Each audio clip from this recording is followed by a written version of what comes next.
Hello everybody, back here again with another vlog a day, and today is Thursday the 20th, and today was a lovely, beautiful day to be alive. Got up this morning, really decent time frame, got up and around, got the dogs outside, wife got off to work smoothly, did not jump in the hot tub this morning, got the dogs fed though before I took off. I wanted to get my run in, had another client bring in a dog over today and wasn't sure how the dogs were going to get along. I didn't want to have to leave them alone. I went and got my run in, and I also had an appointment this afternoon I guess technically, that I had to go over to Port Orange.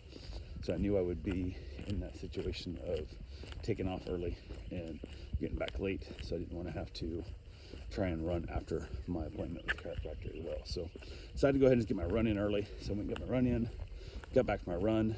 From there, jumped in the hot tub. So I got my little soak on there, then got out of the hot tub, got dressed, got the dogs fed, all that good fun stuff.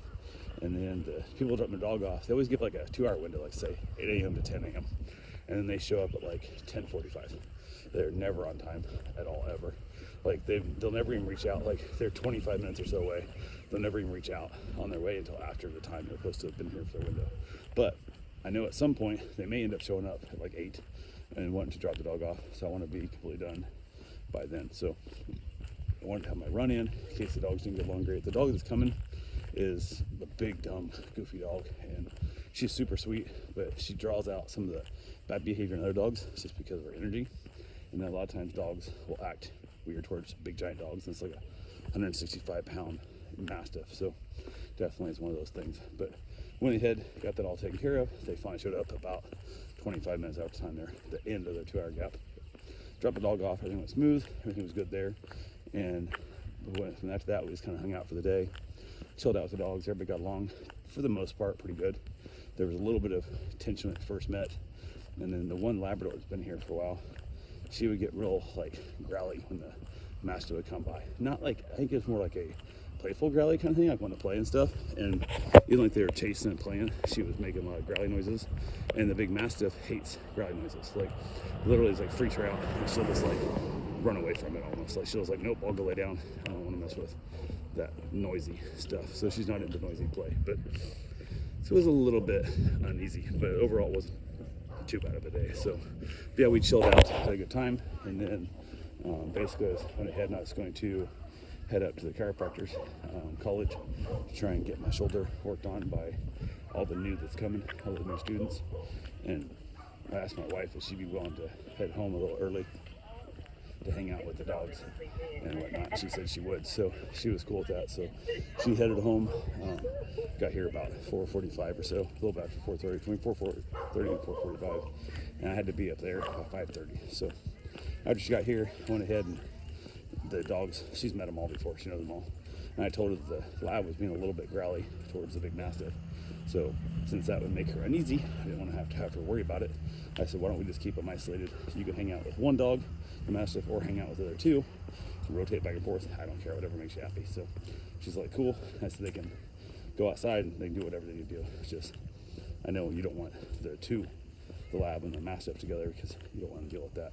Like I said, I don't think it's aggression. It's just the lab makes noise, the Mastiff gets scared, and then she goes and hides. So it was like, she's like, I'm good with it. So I'd already told the owners there's a chance I might not be back by the time they kind of pick the dog up, depending on their plans run late or get done early. So my wife would give them back. And this Mastiff is wretched on the leash, like absolutely horrible on the leash. So that's why I said, if I'm not back from the chiropractor appointment, you got to come inside and get the leash, get the dog. And that way we can, hand off. And I'm not having my wife try and hold her back, because it's all I can do sometimes to hold her back, because she's not good on a leash at all. So she's like, yeah, no big deal. She's worst case scenario is open the door and let her run out to us. She's not going to go anywhere. I'm like, well, we won't do that here. So that's not our policy. Yeah, you can come open the door and let her run out. That's up to you, but not us. So, and she kind of laughed. She goes, I understand. So everything's good there. I headed up to the chiropractor appointment.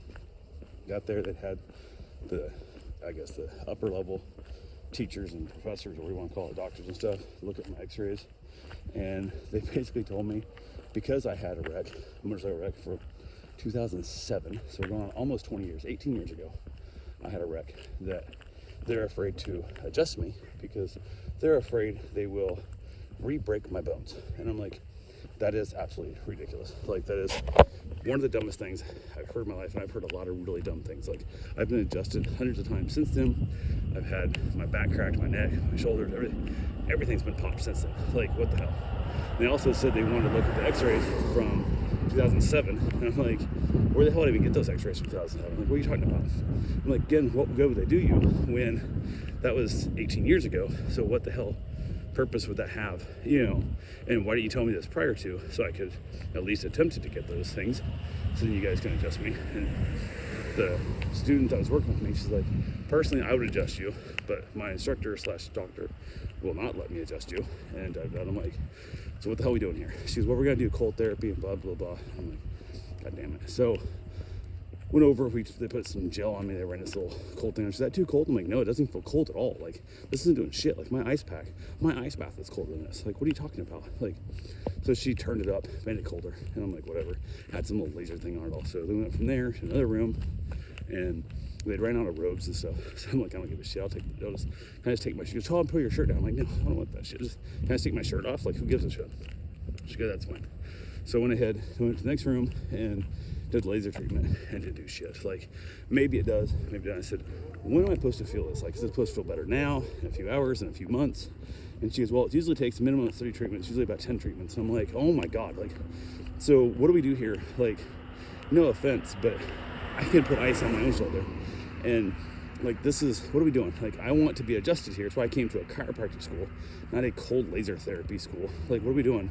She goes, well, they're being real concerned. I said, can I talk to the person who's not letting you adjust me? Can I tell them my side of the story? Like, can I pitch to them like this where I'm at? Because I'm not gonna keep coming here for 3 months while you guys push cold gel on my shoulder. Like, this is ridiculous.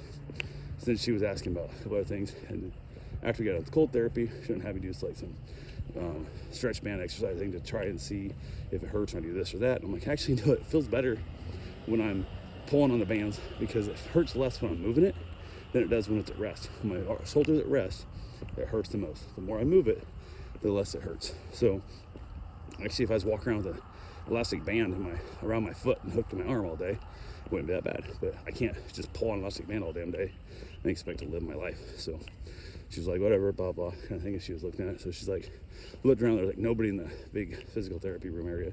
So she actually adjusted my shoulder, and chiropractic adjustment basically give my shoulder a pop. And I'm like, I didn't think about it, because I didn't know what she was doing exactly, truthfully.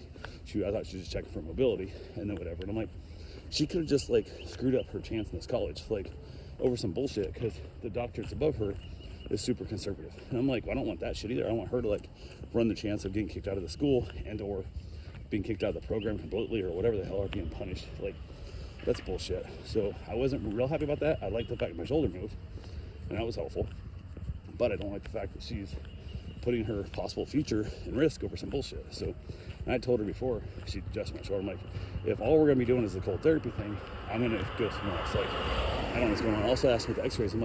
I said, what do you need the x-rays? She said, well, I wanted other x-rays with our pictures of the shoulder. I'm like, I was already here, just take all the x-rays. Like, I have money, like I can pay for this shit. Like, take all the pictures you need and then adjust me. Like, what are we doing here? So I told her, I'm like, I'm a super nice guy, but like, I get really frustrated. Like, when I finally get to the point where I have to go see somebody because I can't heal myself, I have to go find someone else. I need them to do something besides like, oh, here's some cold gel, we'll rub this on your shoulder. You'll magically be better in 3 months. It's already been 3 weeks and it isn't getting better. So now I'm like, okay, I gotta start looking on YouTube. I gotta start looking for other physical therapy on my own to start doing and figuring out how to make this heal itself, because apparently, because 18 years ago I was in a wreck, they won't adjust me anymore, which is, again, another example where I feel like I have to lie to people.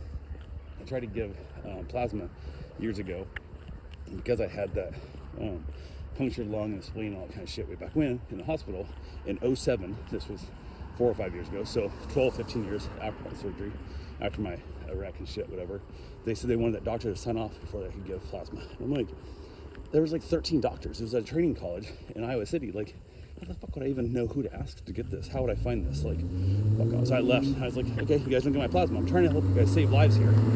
This is back in early COVID, and you guys saying how you need all this blood, and you guys need all this plasma, and you need all this to help save people. I'm willing to give you free blood to help save people, and they won't let me do it because I was in the hospital in 07. So again, should have just lied and said, nope, never been in the hospital, never been sick. whatever. So it is what it is. And she goes, well, if you'd lied to us, we'd have saw him on an x-ray. And I'm like, no, you wouldn't have, because you guys wouldn't take an x-ray. You guys wouldn't have taken the picture. So you wouldn't have seen the situation.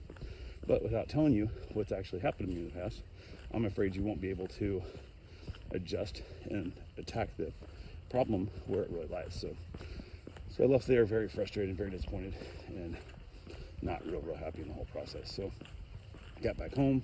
I'd eaten a croissant and like a turkey sandwich on a croissant earlier, knowing I was going to be late getting back. And not sure what my wife had for dinner. She had dinner on her own, and then got back, hung out with the dogs, and literally as I was leaving, I was just hitting the interstate. My chiropractic appointment, I got a text from the owner of the dog. It's there about an hour and a half out to pick the dog up. I'm like, cool. Had I known that, I probably went down A1A, like US 1, would have came down that way, just a little more of a scenic drive. I wanted to get back before they got there. So, but got there in time, hung out a little bit, chatted with my wife, and she ended up giving me a muscle relaxer that she had left over from her knee surgery. And I took it, and I don't know if it helped or not.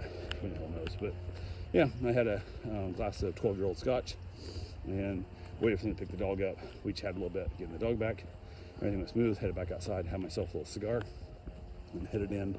My wife was zonked out. She wasn't watching nothing, so grabbed myself a little bit of Doritos for a snack and watched a little bit of TV as I went to bed. So pretty much all I had for the day, and we'll talk to you guys tomorrow. Have yourself a safe, wonderful day. Thanks for watching.